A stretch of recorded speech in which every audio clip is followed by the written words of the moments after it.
All right, let's talk renewable energy now, and let's talk about the Sunrise Spectrum Initiative, which is to provide clean energy and improve cook stove to underserved communities in northern Ghana.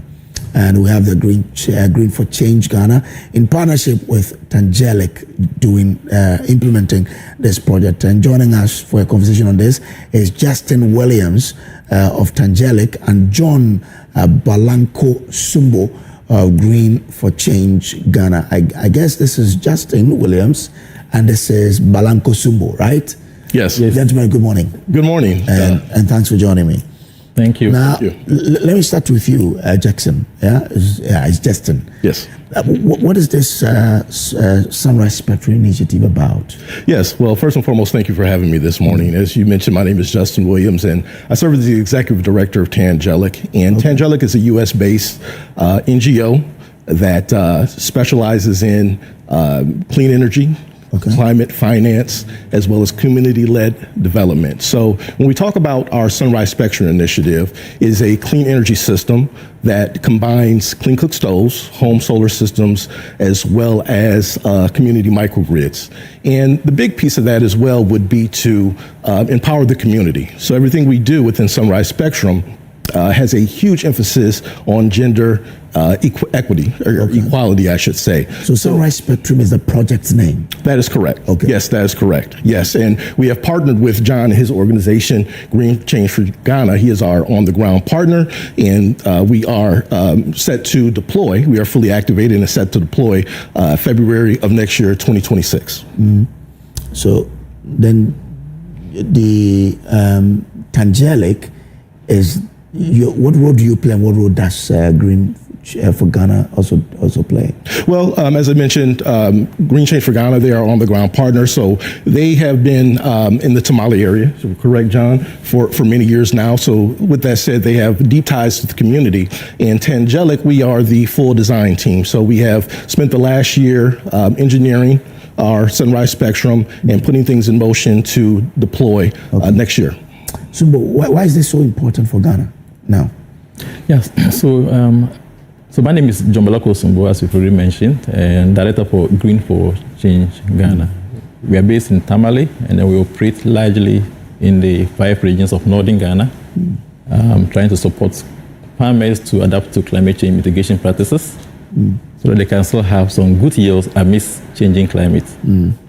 So if you observe northern Ghana in particular, if you go, most households rely on traditional cooking methods in open fire, and then they rely heavily on fuel wood or biomass to cook. And this exposes them to indoor pollution. Besides that, the women who are engaged in this spend long hours looking for fuel wood, which means that valuable time that they could have used to engage in ventures that will bring income is spent looking for fuel wood. So under this project, we'll be providing clean cook stove that will require minimal amount of fuel wood for them to prepare their traditional meals. And we'll also be providing them with solar electrification, because the communities we are targeting are communities that are underserved and are not on the national grid. So how facilities in these communities don't have, electricity for their health, services provision. Students in these communities mean that in the night, while their colleagues are studying, they are maybe sleeping, for instance. So we're targeting all these facilities to provide them with solar electrification. And then we'll provide households as well with solar, clean energy. So for the first phase, we're targeting some 95 households in northern Ghana, and starting in February next year. Then once that is done, we'll now do the upscaling to cover some 20,000 households across northern Ghana. Oh, okay. So with the first phase, what actually will you be doing? So currently, we're in Accra to do some high-level stakeholder engagement to see how we can align the interventions to government priority areas So we're meeting the Ministry of Energy and Green Transition, we're meeting EPA, the Ministry of Climate Change and then Sustainability, and other, government institutions, including Energy Commission. Then, once we are done with that, we will now do the community entry and sensitization. The target communities will be engaging and try to meet the chiefs and then the traditional leaders or opinion leaders to introduce intervention to them and get their cooperation and support in the implementation process. And then we'll also be registering the household who will be interested in enrolling or subscribing to the intervention. And there we'll now do the procurement and then installation of the solar, panels and then systems, including the distribution of the clean cook stove to the communities. But the idea is I want to, distribute cook stove that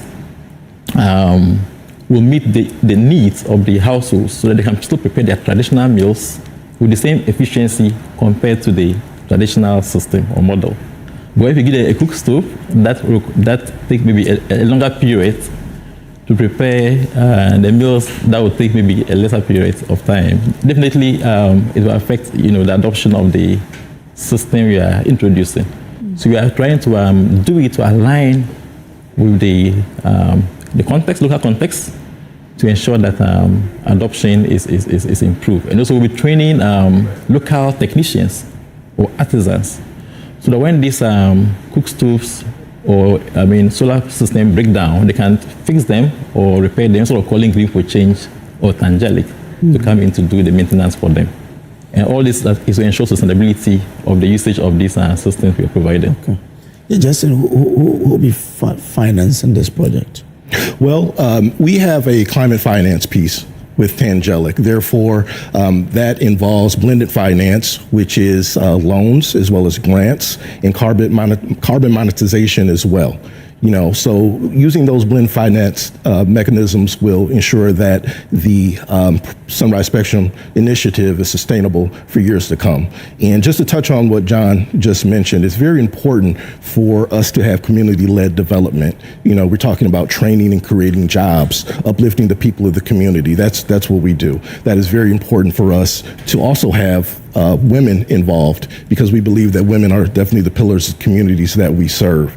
And without the women being involved, we don't feel that it would be successful or as successful as it should be. So that is very important to us. And we envision that Sunrise Spectrum will be nationwide in Ghana. We envision a cluster of sunrise villages, obviously starting in the northern region and then spreading throughout. We have a target goal of about 20,000 households by 2028, and then 32,000 households by 2032. So those households would pay nothing? Well, PAYGO system, they will do that. So there will be a small fee that they will have to pay for their solar home systems, a very small fee. But remember, they will be generating money from jobs that are being produced through Sunrise Spectrum. So you use the climate financing to ensure the long-term sustainability of this project? Yes, that is correct. Okay. None other avenue? No, that is the only avenue that's necessary. So we're talking about, loans, consolidation loans, as well as grants, and money will grow. And then we have the investor side as well, where investors will invest in our projects, where they will earn carbon credits. Okay, and so we'll funnel through the carbon credits, et cetera, to produce even more home solar systems and clean cook stoves for the communities that we serve. So these loans, they are not what you'll be giving to the beneficiaries. Loans to you, the implementing partners, you mean? Yeah, loans that go directly to supporting Sunrise Spectrum. Okay. Yes. So it's not as if you're going to give loans to the beneficiaries. Right, that is correct. No loans to beneficiaries, but rather, and loans is a smaller part. Our main focus would be the carbon monetization, where the carbon credits come in to fund the projects. That is correct. Okay. All right. Sumbo, yeah? Yes. That's Sumbo. Now, what message do you have for Ghanaian development partners and donor partners by Sunrise Spectrum? It's a game changer, initiative, and the beneficial communities we are engaging currently, the interest is very high for this intervention.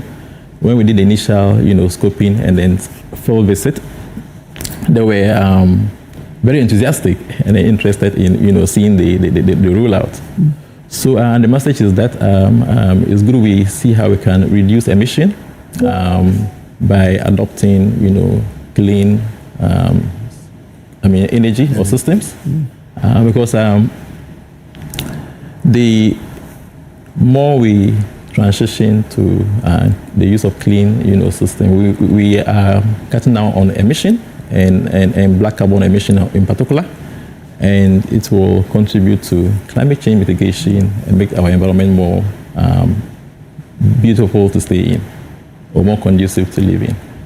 And we invite development partners and donor agencies to support this initiative so that we can reduce energy poverty, and also save time for women in particular, and then young girls that spend hours looking for fuel wood for their daily household needs. Okay.